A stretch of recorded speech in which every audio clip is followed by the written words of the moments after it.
in. So welcome to the Managing Milk Supply Through Ages and Stages webinar. I'm so happy that you are here with me today.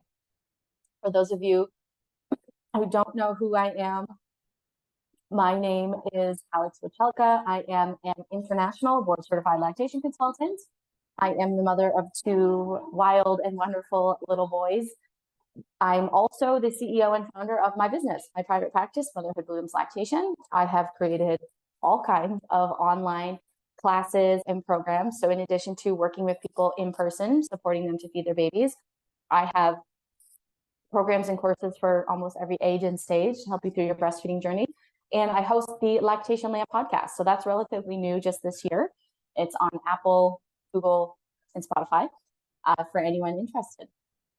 So what we are going to cover today is really just a brief overview of how your milk supply can be impacted as your baby ages. And then I'm going to be answering your questions. That's it. It's very simple. It's going to be really casual. And again, once you start to see how much I'm revealing, that's why I use the word brief. Because if I was going to go into each and every one of these things in detail, they could be their own webinar themselves. Some of them I've even made a course on. And you'll see what I mean by that as we go. But it really is just to kind of put these things in your mind for when you get to that stage, so that you can be mindful of, okay, maybe a change is going to come our way. This is how we can be prepared for it so that I can keep doing what I want to do, whether that's nursing for your baby or pumping for your baby, because breastfeeding really is a system that is supposed to work. Humans have been feeding humans since we've existed. It wouldn't make sense if at some point our milk supply was supposed to just stop and dry up and we were supposed to use a different feeding method. So it is a system that is supposed to work. Yes, people face challenges, and yes, there are ways to overcome them and move through them. You get to have the breastfeeding relationship that you want. It might look different, you might have to pivot along the way, but you get to do what you want to. And if that means nursing your baby for a certain period of time, you can make that happen, as long as you know what to expect and how to work through them. So I said I was starting at the beginning. We're going straight from day 1 all the way to 12 months, 0 to 6 weeks. This is probably the hardest for a lot of people. I mean, most clients that I see, they're in the 0 to 6 week spot. I know with myself, this definitely was the most difficult with my firstborn period of time. So this is where we're learning. We're figuring out how to breastfeed. It is a learned skill. We're learning about our baby. We've just met them. We're figuring this out together. And generally, the 0 to 6 weeks is where you're overcoming a lot of obstacles. And for many people, a lot of obstacles created by birth that people don't actually realize. So things like having IV fluids in labor, that extra fluid leads to worse engorgement in the postpartum period, especially when your milk volume starts to go up or comes in, which I don't like the word comes in because it's always there since you were pregnant. But when that volume starts to go up and we've had IV fluids, now engorgement is worse. So now we have this traffic jam going on in the breast and our baby can't latch because the breast is too tight. And then we have hospital staff who are like, oh, just pump, or, oh, your baby can't latch. Well, now you have to use formula because they have to latch in a certain time frame.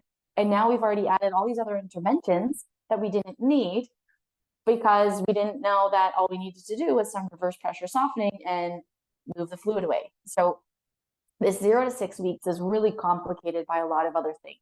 We could have had birth injuries, vacuums, forceps. Babies can be sore, uncomfortable. There's certain positions they just literally don't want to be in because it hurts. They're cramped in utero. Many babies are born with tension. If your labor was really fast or really short, there's tension in their body.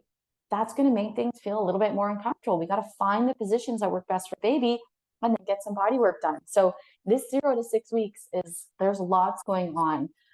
When it comes to milk supply in 0 to 6 weeks, it's mostly supply and demand. So right after birth, it's hormonally driven. So your baby's born and then you give birth to the placenta. When that placenta is born is when there's a hormone trigger. That's when your body says, all right, bring on the milk production. Baby is born. It's time to lactate. And it's the birth of the placenta that makes that happen. So this is initially hormonally driven. It is just It's going to happen. Even people who decide not to ever provide their baby with any milk, they're still going to lactate after birth because it's hormonally driven at the start. There's some discrepancies on when this shifts, but it does shift and it becomes supply and demand. And that is, the more milk you remove, the more milk your body makes. In order to do that, you have to optimize your milk removal. So we've got to have a baby who's latching well, drinking as much as they can, and as much that is available to them, as much as they want, and they're doing it well without any oral dysfunction. And we're doing it frequently. We're nursing them when they cue. We're pumping every 2 to 3 hours. We are using the right flange size. We are maximizing how much milk is being removed, and we're doing it often. That's how we're going to create the supply and demand. Because in this 0 to 6 week time frame, you know how many babies you had, but your brain doesn't actually know. And I know that that sounds totally weird. When we're just going purely on like hormones and receptors, the physiology level, your brain doesn't actually know how many babies your body needs to feed. It's waiting for the feedback. This is why it is absolutely essential to nurse or pump often during this time period, because this is what's going to set you up for long-term success when it comes to your milk supply.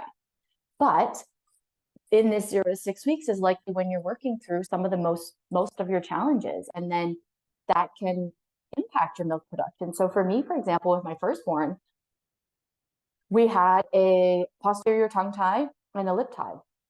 That made nursing very painful. I dreaded feeding him. I literally did not want to put him on my body. That's how painful it was.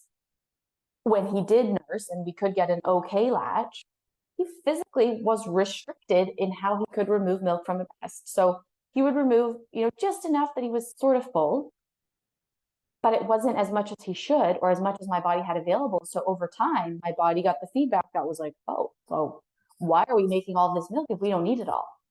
And that's how you start to have what we call secondary low supply, because my body's capable of making full milk supply. I had these external factors interfering.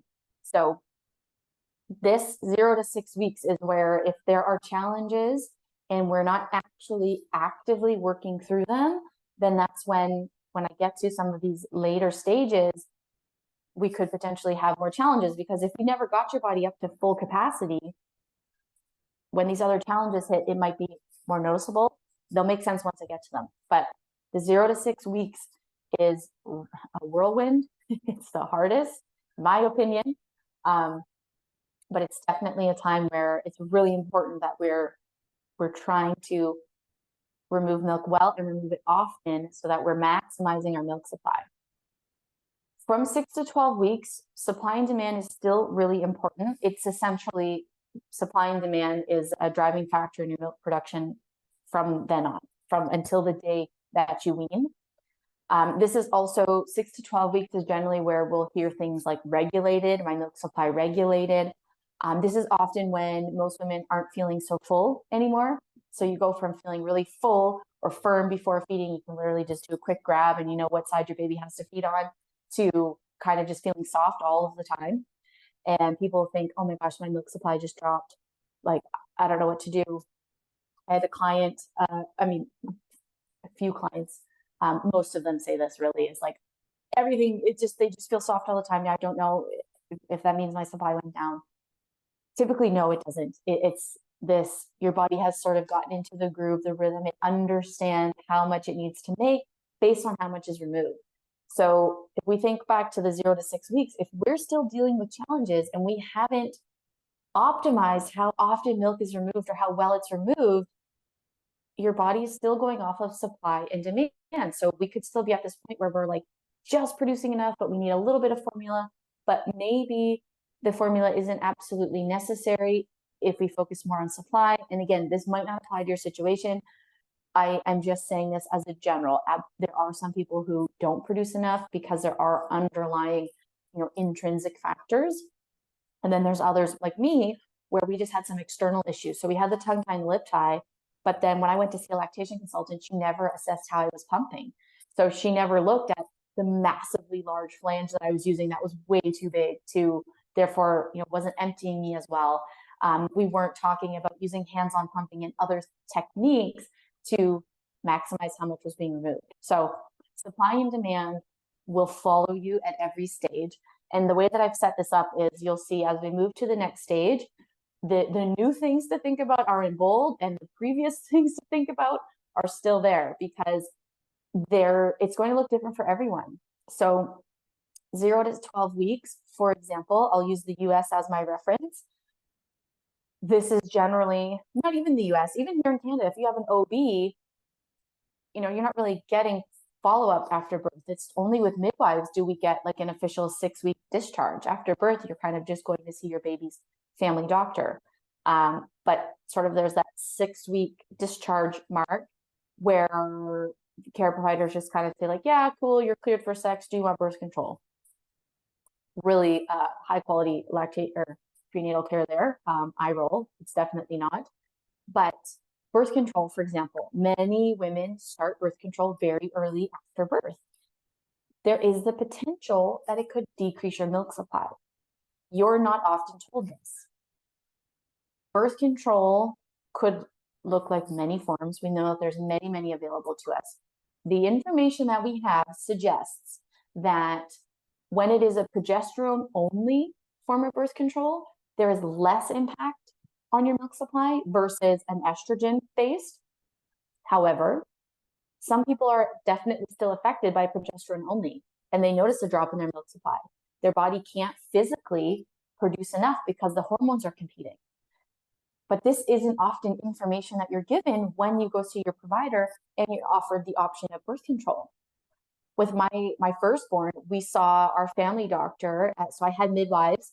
So after 6 weeks, we didn't see them anymore. 8 weeks, went to the family physician for my son's first vaccine appointment. And then that was also my family doctor. And it was literally like, how do you plan on preventing pregnancy? And I was like, okay, like there was no education around what it could mean. And it's because he didn't know. He didn't know. He's not an expert in lactation. So it's definitely something to consider, because I've heard many stories. Women go on birth control after and they weren't told. They didn't know maybe they needed progesterone only, or they got progesterone only, and then their milk supply dropped so far that it just couldn't recuperate. So it's definitely something to think about, because also, how have the last 6 to 12 weeks been? If things are going smoothly and we've maximized supply and everything is going greatly, then you might not have as great of an impact. It's tough to say, but if you're already dealing with challenges, something to think about. So it's definitely, no matter when, I put it in the 6 to 12 weeks just because of the time frame of the postpartum care and checkups, but it's definitely something to always keep in mind. I don't know if anyone else can hear that. I have my headphones in to try and block out the background noise. My office is in our basement and there's lots of gadgets and things that turn on. Anyways, your period returning. This is huge as far as how this changes for people. Okay, no background noise. Thank you. Thank you for letting me know.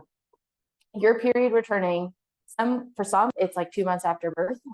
For other people, it's 2 years. There are many factors that affect this. It primarily depends on how often your baby is at the breast. So as soon as pumps are introduced, pacifiers, feedings start to space out, these are all things that signal to your body, oh, baby's not eating as often, or we don't need to produce enough milk, we can start to get fertile again. Also to keep in mind that you will potentially, if you were regularly ovulating before, so depending on what your cycle was like before, you could ovulate before that first period even comes. So this is also how, we hear stories of people who, I just watched a reel this morning. This husband had come home with their baby in the car seat, infant carrier, puts a baby on the counter, and mom has a pregnancy test beside them, and he's just like floored because she's 4 months postpartum. But it's because your body can return to being fertile very quickly for some people. And so again, how you're feeding your baby matters. There's also some evidence about your blood sugar in how sensitive you are to insulin plays a role there too. So this is why it varies so significantly for people. But your period returning could potentially create a temporary dip in your supply. So it's temporary. For most people, so I'll give you some stories. For me, I was exclusively nursing. So I wasn't pumping, I wasn't seeing volume, I wasn't like, there wasn't anything measurable to say like, okay, I produced 20 mils less.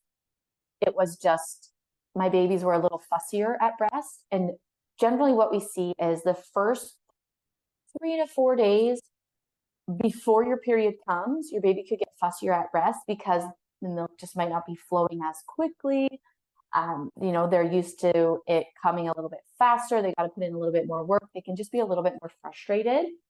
And then the first 3 or 4 days into your period, for some people, that's the whole length of their period, babies could be fussier. And it's just that they're used to a certain flow and it's not there. This is temporary. Usually after 2 to 3 cycles, your body figures it out.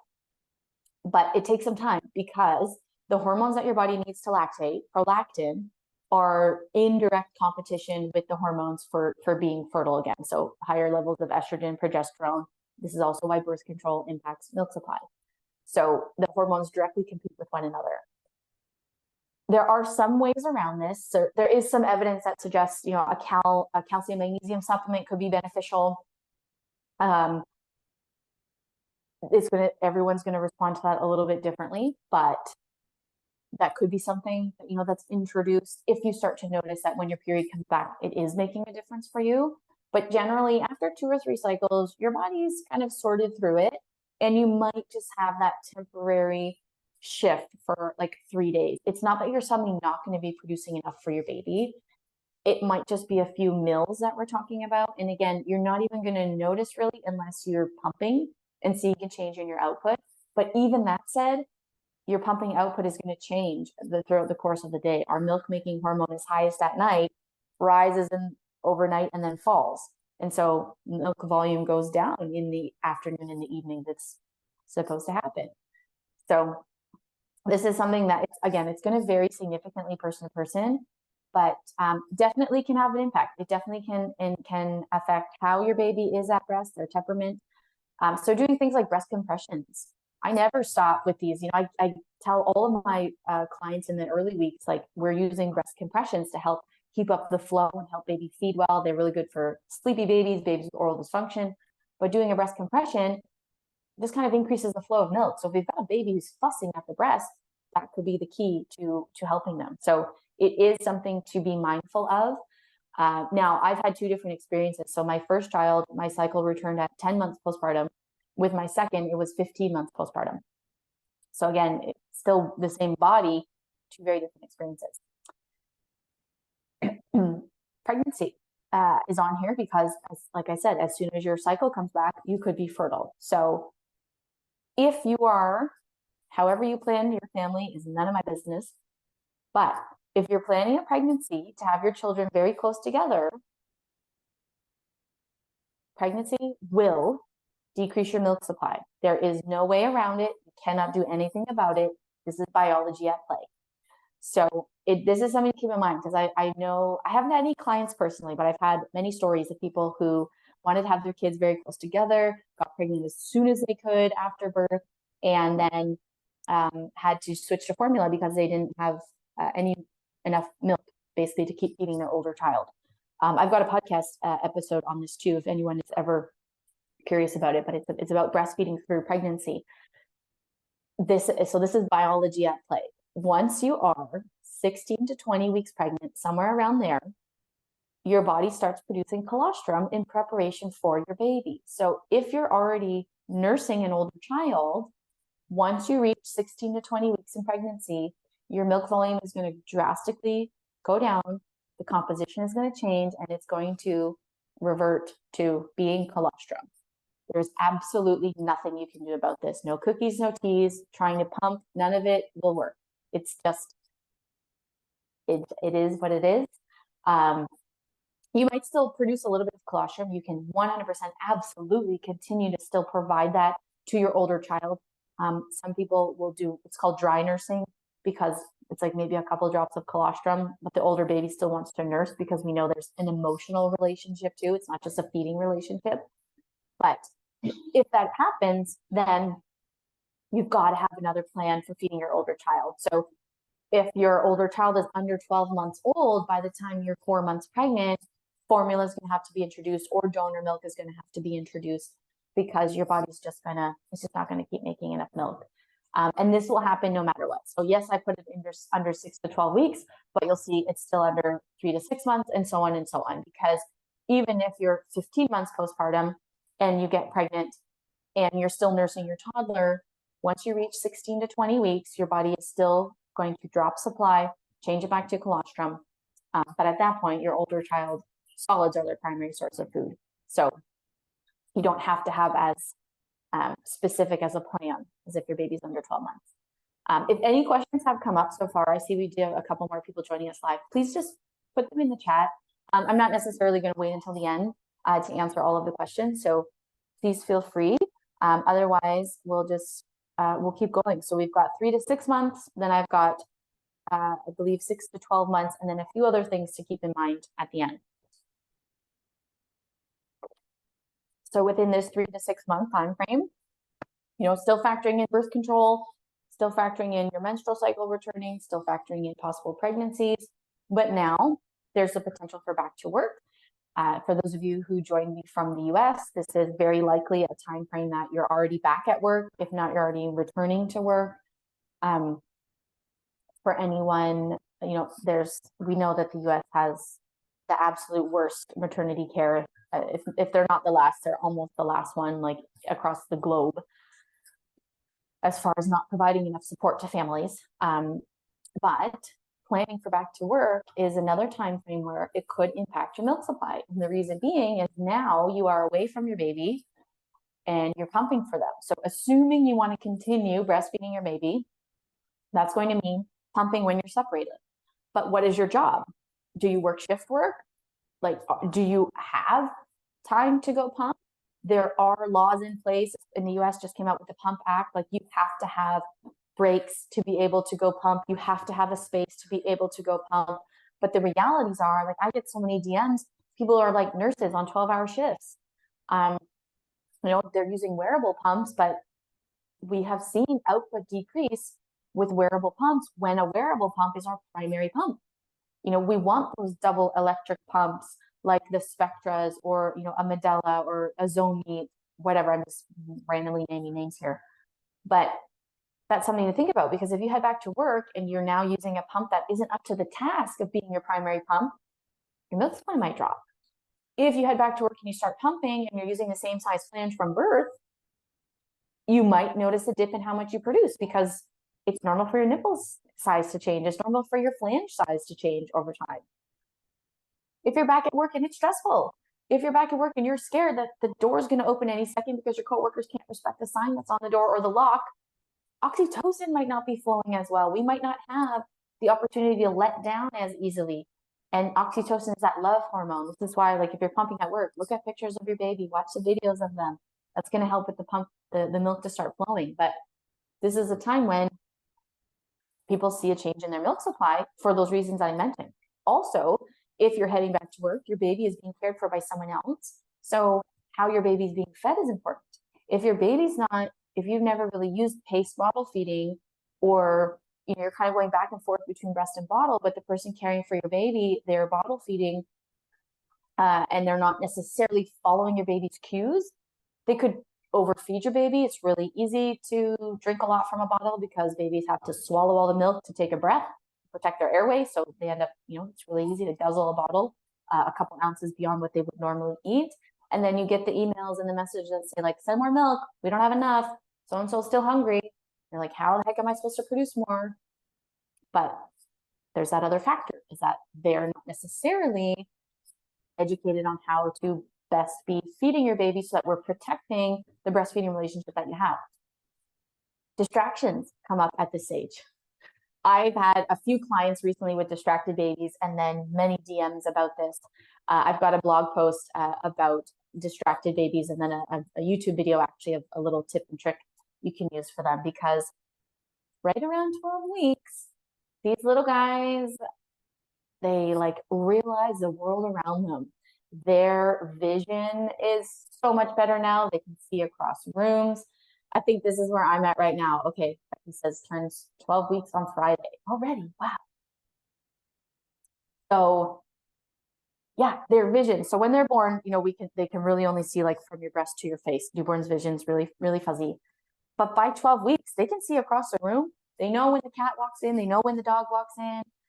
They're just more aware of their surroundings. They're going through a lot developmentally, and it is so normal and so frustrating to have a baby who's distracted at the breast, because they'll latch on and then they gotta pop off. It's like, oh, what was that sound? Or, oh, dad just came in. Or they gotta pop off and just stare at you because you're the best human being in the whole world, and they just smile at you, and it's just so beautiful and cute. And at the same time, you're like, please just drink your milk. Like, this is taking too long. It's a really hard stage to get through. I remember when my firstborn was 5 months old. So distractions kind of start around 12 weeks. That's average. Then they'll start to peak around 4 or 5 months. Like this goes on for a little while. And then they sort of, they can tune it out. They can nurse. They get it under control, but it's definitely a long stage. Yeah, he'll do like 5 minutes super well, and then latches, unlatches. Yeah. If it's not related to anything to do with your milk supply and feeding, it literally is the distracted feeding stage. I was nursing my 5-month-old on our bed, and my husband was hanging new drapes in our bedroom. And the second he turned on the drill, my baby like stops and stares. And I was like, okay, you can't do this right now. Like, leave. I need you to go. And I asked my husband to leave and finish it later so that my baby could finish. And one of my clients recently said the same thing to me. She literally has to kick her husband out of the space because baby's like, oh, what's dad doing back there? Like, oh, what's this? It's just like, okay, please finish your milk, please. So the reason that I have this included in how to manage your milk supply is this, because if your baby pops on and off, feeds a little bit, and then they're done, the feeding's taking a while, and you're like, oh, you're probably done. There's the potential that they might not have drank enough. So they might have drank enough that they feel pretty good. They're satiated, they're full, they're okay. But they might be hungry again later. And depending on what your life is like with baby, you might be like, there's no way, or you might space out the feeding. Or it could they take in just enough to feel okay, and they still make it, the same length of time. But over time, what happens is supply can start to go down because not enough milk is being removed when our babies are distracted, possibly. And again, this is general information. I don't know what's going on with your situation specifically, so just pick and choose what applies to you. But for example, with myself, what I did with my firstborn is when we had a feeding like that, and it was like, there's no winning. You got enough, you got a little bit of milk. I'm done with this. Like, it's been 15, 20 minutes of on and off. You don't seem interested anymore. I would actually pump. Sometimes I got an ounce or two. But what that did was tell my body to protect my milk supply. It told my body to say, we still need this milk, keep making it at the same speed. Because when your supply actually drops, it's just the speed. The speed with which you make it is what changes. That's how the volume goes up and down. So that's what I would do. With some of my clients, we implement pumping afterwards. Sometimes I just say, use some hand expression. Hand express a little bit out after the feeding. If it's only 30 mils, we've got an ounce or so. Your body still knows to keep producing at a certain speed. We've got a little extra. Maybe when you start cup feeding, now we've got a little bit of milk we can feed baby. Or, maybe we offer it to them in a cup later on, or maybe it's literally just extra milk because we've protected our supply. But it is something that connects with the last thing you see on here, this late onset decreased milk supply, which I'll jump to shortly. But this is definitely a stage that everyone goes through. But it is one that not many people connect with a potential change in their milk supply. Teething and biting. So biting probably won't happen at this stage. Teething will. I've seen babies as young as 12 weeks start teething. And it's not just necessarily drool coming out of their mouth, but their gums are more inflamed, a little bit swollen. There's like some tooth buds underneath there. They really love chewing on things. Like the second they can get something in their mouth, it's shoved right in there and they're sucking in, chewing on it. But this also, your baby, they could be uncomfortable. They could be sore. This can also play into, being at breast is comforting. Oxytocin is released. It's a natural pain reliever, but also their mouth could be feeling a little uncomfortable. So they do come off the breast. So teething and biting don't have a huge impact on your milk supply. But it is something worth mentioning just for the fact of it could mean changes in how they're feeding at the breast. The other thing I'll add is generally babies at this age, if everything's going well, they get more efficient. So they could have a 5-minute feed and be done and like take in 3 ounces. Whereas at 6 weeks, a 5-minute feed, they might have only taken 1.5 ounces. And it's not that your supply is different, it's that their ability to feed is changed. So late onset decreased milk supply, this is something Dr. Jack Newman talks about a lot. This is where sort of at 3 or 4 months, baby's weight gain starts to drop. We see supply kind of change, and it's like, well, what really happened here? The most common is undiagnosed oral dysfunction challenges, undiagnosed tongue ties, things that you kind of made it through with an oversupply. Your body's kind of producing enough milk fast enough that baby can kind of live off the letdown, and they're sort of able to drink milk as it flows, but not so much as it slows down. So they don't really have the skill set when your milk supply regulates to drink well from an empty breast. So sometimes that's a factor, it is one of the most common, but sometimes there's other things. Sometimes some of these other factors we talked about are included, but sometimes it's related to distractions and just changes in basically how frequently you're telling your body to be making milk. So these are, again, not necessarily going to happen to you. Distractions are probably a guarantee. I mean, teething is a guarantee, biting not so much. But these are just, things to keep in mind as you start to approach these stages. Biting, for example, I have it lumped in with teething, but babies usually bite out of curiosity. So, I've got biting on this slide here. I usually see biting with older babies, especially with my own experiences. They're generally biting at the end of a feeding because the milk has slowed down and now they're curious. They want to play. What's going on? Let me test this out. It's never malicious. They're not trying to hurt you. It's also something you don't have to be scared of because not every baby will bite. And if they do bite, you can do a pretty quick no bite, unlatch them, and then take a break from the feeding. It's not that we have to, race them back to getting milk right away. Maybe we take a 15-minute break because we've said, hey, this is a boundary we put in place. You're not going to bite me. My firstborn, oh my gosh, maybe once, maybe twice, barely bit me. My second had bit me a few times, and now he's 17 months and he'll nurse to sleep. And then when the milk flow starts to slow down and he's tired and he's kind of shallowed up his latch, he'll just like straight clamp down, and then I have to, I know I catch it before it starts to happen, but he'll just clamp my nipple in between teeth. And so that's when it hurts. But yeah, with biting, you can basically, if you're watching your baby, you're going to see when it's going to happen. Like if their tongue is out, their tongue has to be out for them to actively feed. They physically cannot bite and drink milk at the same time. It's one or the other. So as they start to slow down drinking and we see their swallow stop, you can see the shift in their mouth and their tongue pull back real quick. And then you can just pop your finger in your mouth and unlatch them and be like, nope, like no biting's happening today. Just something I add in with teething because their gums hurt. That's why teethers are so great. It's because they get to chew, they get to bite down and clamp, and that pressure, it helps things feel better. 6 to 12 months. So everything I talked about is still included because, again, everyone's body is different. Maybe you decide to go on birth control later. Maybe you don't.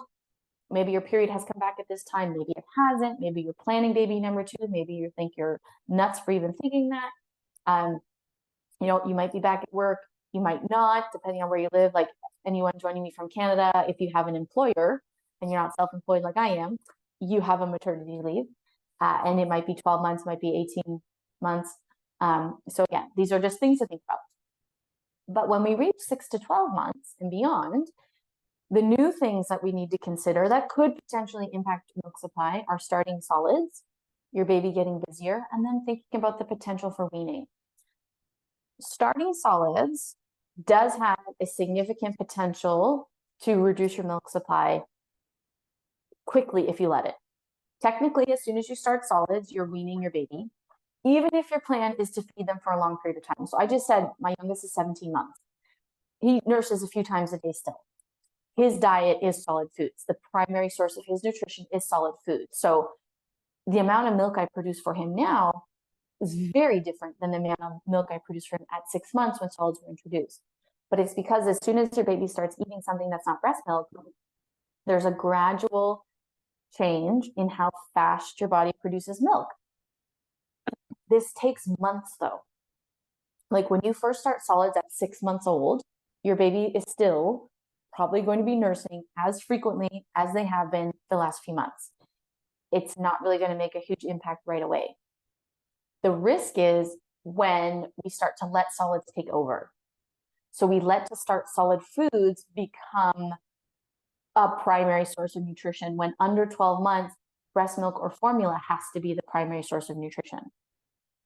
So it's when we're offering too much, too often, or offering solids before we're offering nursing is when it can start to reduce your milk supply, because basically if your baby starts taking more solids, we start displacing the volume that they have for breast milk and they'll consume less.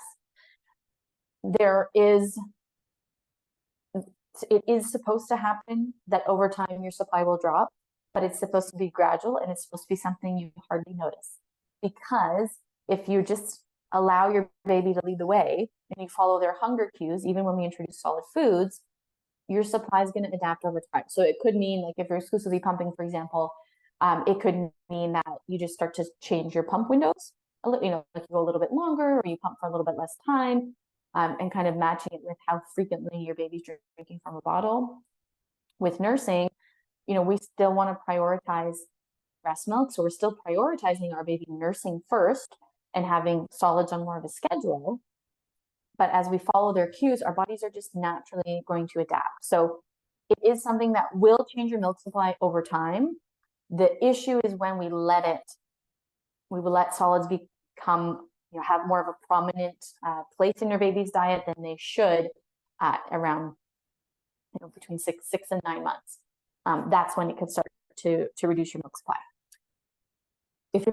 When your baby is busy, and by that I mean the 8 to 10 month olds who are on the go, they're crawling or trying to crawl, they're cruising around, they're pulling themselves up on furniture, maybe taking their first steps. I had my firstborn took his first steps a week after his first birthday. My secondborn was like 11 months on the dot because he was trying to get to his older brother. We think that's why, at least. So, well before that, he was crawling and pulling himself up onto furniture and like busy between 8 and 10 months old. These babies do a lot of what we in the lactation world call drive-by nursing, where they kind of come up, crawl up onto you, they have a quick nurse and boom, they're on their way, they got to go. Places to go, things to look at, people to see. And this is normal. It is an absolutely normal stage of development. It's supposed to happen. The only reason this could potentially be a challenge with your milk supply is if we're not letting the natural rhythm play out. And what I mean by that is this. So this actually goes also with distracted babies. When babies are distracted or when babies are busy, they're going to make up for those extra calories at night. Very often, the pattern that we see is these babies start waking more at nighttime to nurse, to get in their extra calories because, hey, I had things to do in the day. I was too busy. So, and I've definitely noticed that with my own children, especially around the 8 to 10 month mark. There's also a huge developmental leap happening. Their brain is making so many connections at that age that also is impacting their sleep. But definitely we had a few more night feeds because there was too much to do in the day. I was too busy. So if that's when we're in a place where we go, excuse me, I'm taking a drink.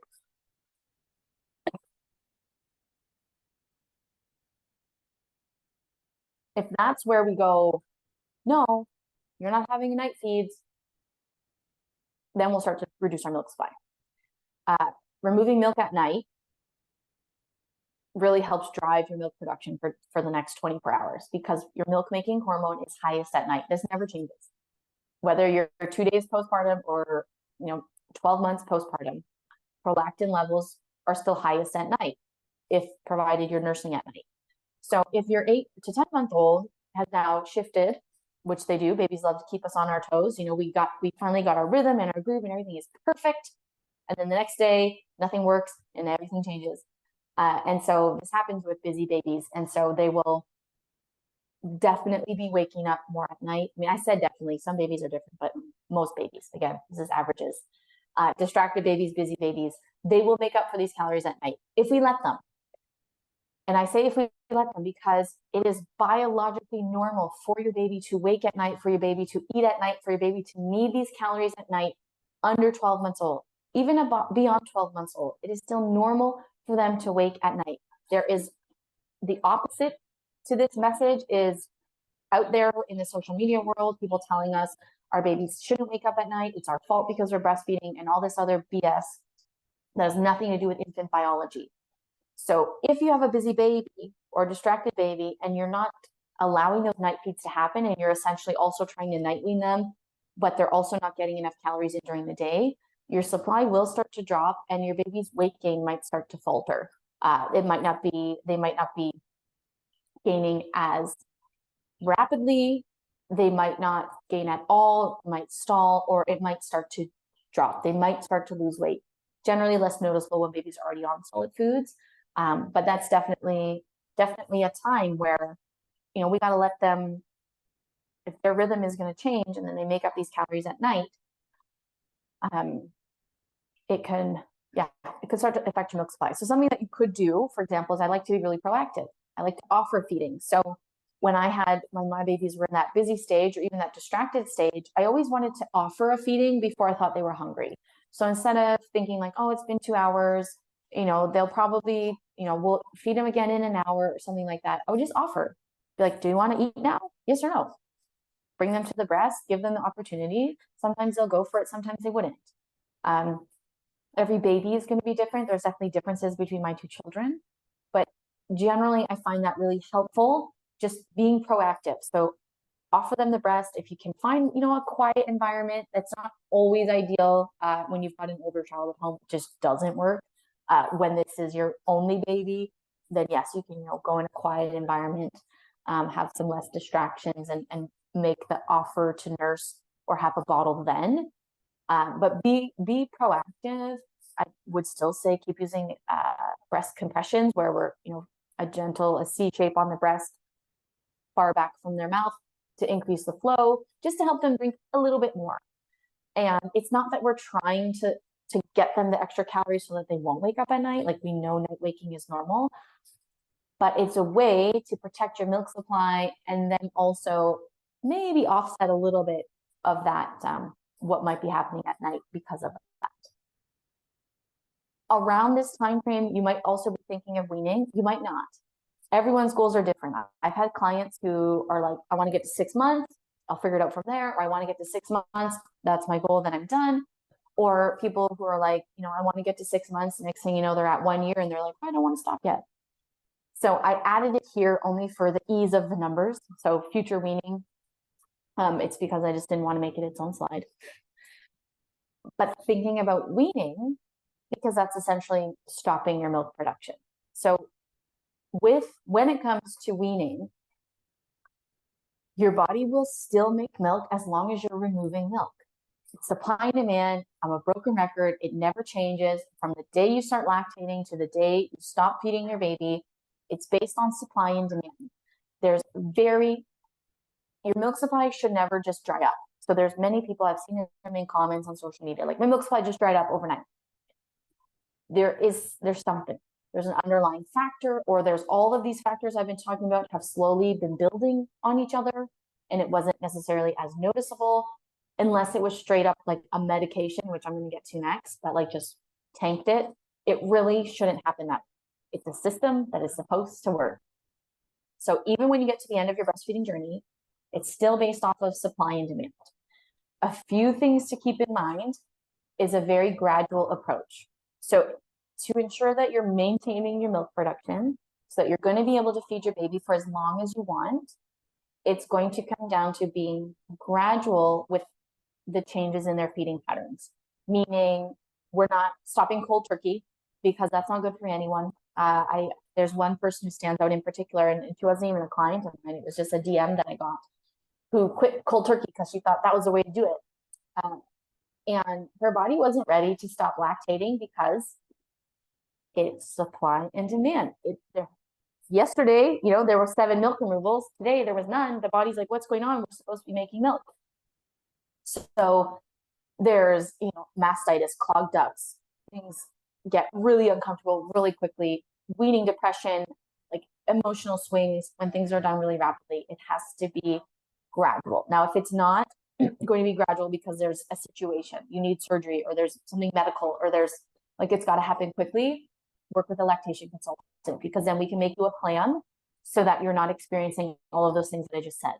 But otherwise, as long as you keep it gradual and you either let your baby lead the way or you choose to lead the way. With my firstborn, I chose to lead the way, and I actually didn't want that at first. We had such a hard time getting breastfeeding off to a good start that I had this vision that he would nurse till he was 2 and beyond, and we would just stop when we were ready. And I ended up experiencing breastfeeding aversion, where he would latch on and I instantly, my skin was crawling. I needed to pull him off of my body. Like, I have goosebumps thinking about it right now, because it's a very uncomfortable sensation. And I was like, I couldn't do it anymore. So I still gradually weaned him. It was so hard on me because it's not how I wanted my journey to unfold. But doing it gradually allowed my body to slow down the speed. So I said this earlier today, the speed with which you make milk is what's changing.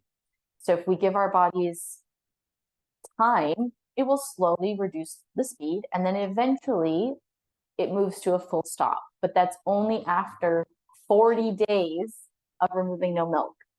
So when you wean your baby, whenever, your body will probably still be producing milk, just in very small quantities. You probably won't even notice it for 40 days, sometimes longer. And it's because it takes 40 days for the cells that make milk to actually die. That's what happens. They die. The cells, they stop, they die. They're not there anymore. But it takes 40 days for that to happen. So if your baby hasn't nursed in 5 days and you're curious and you start to stimulate your breast, or you want to pump just to see if I'm making milk, your body gets a signal that says, oh, we need to make more because milk is coming out. Supply and demand. It never goes away. But weaning is ultimately the end of a breastfeeding journey. It is the end of your body producing milk, and it is absolutely something that is going to look different for everyone, but it's something that if you can approach it gradually, then you'll have a smoother transition and not huge changes in how your body's feeling as your body's slowly producing less milk. So this is the last thing actually that I wanted to chat with you about today. And it was just because these are some things that didn't really fit into, they fit anywhere really in the 0 to 12 months that I just went over. But these are definitely things to think about, because these are things that we're not necessarily, when I say we, I just mean moms, told that, hey, this could impact your milk supply. Over-the-counter medication. So, cold and flu season, every time the winter comes, fall comes, everyone gets sick. This is a time where, if you're taking a medication, we need to be mindful of what's going on. Obviously, if you're joining me today, you're catching the recording, you're feeding a baby, you're lactating for them, whether you're nursing or pumping. And if you take an over-the-counter cold medicine, something like a decongestant that has pseudoephedrine in it, there's a strong chance your milk supply will drop. Now, the research suggests it depends on the dose, and it depends on how frequently you take that dose. So if you have one lower dose, there might not be a huge impact. I know I've had clients before who really didn't see much. But if you're someone, for example, who's maybe just produced enough for your baby this whole time, someone who's maybe really sensitive to things, your body best, maybe we steer clear of pseudoephedrine and we use a nasal rinse or something, a salt rinse instead. But pseudoephedrine, it works so well, for example, that it's in one of the protocols from the Academy of Breastfeeding Medicine. It's part of the protocol to actually reduce supply for someone who has oversupply. So the protocols that lactation consultants follow for more complex situations, one of the options is to literally take Sudafed, because the pseudoephedrine will drop your milk supply. So definitely something to keep in mind this season. Menthol as well, things like in cough drops, they're in a lot of these medicines, pretty much all throat lozenges, cough drops. Menthol is a member of the mint family. Mint has the potential to impact your milk supply, but it depends on how much are you taking, just like the medication, what's the dose and how often are you taking it? It doesn't mean like you can't have a peppermint mocha. That's probably not enough mint at all. The menthol, though, in a continued dose, in a larger dose, it could potentially change how fast you're making milk, and you'll see a drop in your milk production.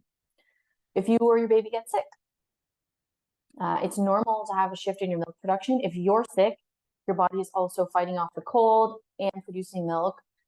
It's generally not so much the cold that's affecting your milk supply, but rather what you do when you're sick. You're tired. You want to sleep. Who wants to pump? Who wants to bring a baby onto their body when you feel like crap? So it's very normal to have like longer stretches in between feedings or not pumping for as long. If your baby is sick, oh my goodness, they can't breathe. It's so hard to watch them be sick. I've nursed, my gosh, my kids have been sick so many times. And when a baby feeds, they suck, swallow, breathe. And they can't take a breath. So they come off. And then they'll nurse and come off. And it's so hard to watch to watch them.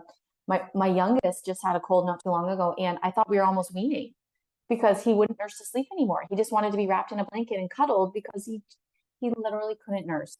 No matter what we did with his nose, everything was clogged. He couldn't feed. And so I chose to actually pump. I broke out the pump. I pumped like in the first 3 or 4 weeks postpartum for a little bit.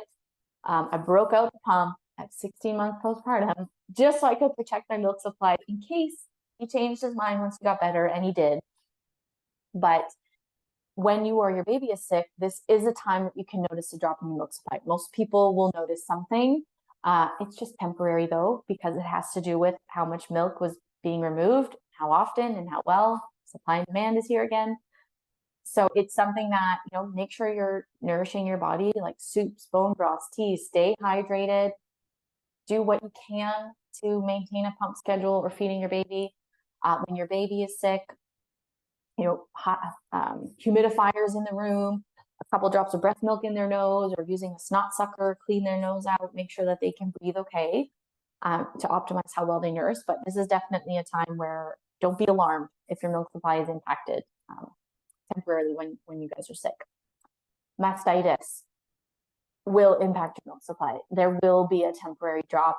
Pretty much everyone, and this is just, there's inflammation in the breast tissue, it's swollen, the milk ducts are squeezed, so the milk ducts get narrowed down, milk can't flow as well. It could impact the frequency with which you're pumping or nursing. So this is definitely something, if you were to get mastitis, I would never wish it on anyone. It sucks. I've had it. It will decrease your supply, just temporarily. Separation from your baby at any age or stage, something to keep in mind, because if you're when I say separation, I mean, it doesn't have to be like a medical separation, but if you're like going on a girls' night or a girls' weekend or something like that, where it's a few days or 24 hours, 48 hours, if you're not maintaining the same schedule or pattern, if your baby doesn't have a schedule, mine didn't have schedules, they just did what they needed to do, you could see a change in your milk supply, because supply and demand. If you're not removing milk as often, your body's going to get the signals that say, okay, slow it down.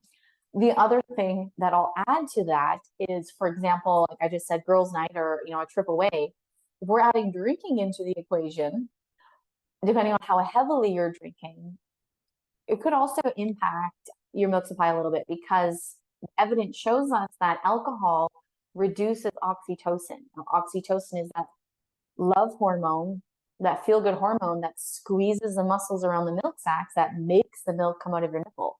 So when alcohol inhibits oxytocin, you don't actually have as good of a letdown or letdown as much. You could have problems responding to your pump at all. And therefore, if you're not removing milk, your body gets the signal to slow down milk production. It is, something to keep in mind, because that's not something I think anyone has ever given information about. It's always like, can I drink when I breastfeed? Like, can I have alcohol? And you can.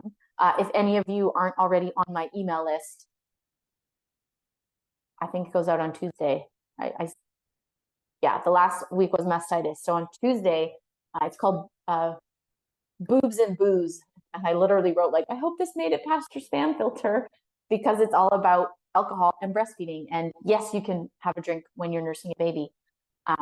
But if we're going to be away from our baby for a few days and we're adding drinking into the equation and we're drinking lots, that could start to affect milk supply. So with all of that shared, if you're joining me live here, I would love to answer your questions or clarify anything for you. I will let you know that in the coming days, I'm going to send you a couple emails with a little bit more information on some of these things. So like a little bit deeper info on distracted babies, a little bit more info on starting solids, on weaning, on your period coming back, with resources that I have. I've mentioned them in today's webinar, but like my podcast episodes, my blog posts, the courses that I have. So those will be coming to you in the coming days from the webinar. So you can just read the email as it comes to you. If it's applicable to you, check out the other resources that are in there. But otherwise, thank you so much for joining me today. I hope that this gave you some more insights, a lot more information, helps you feel a little bit more prepared about the ages and stages that are coming your way.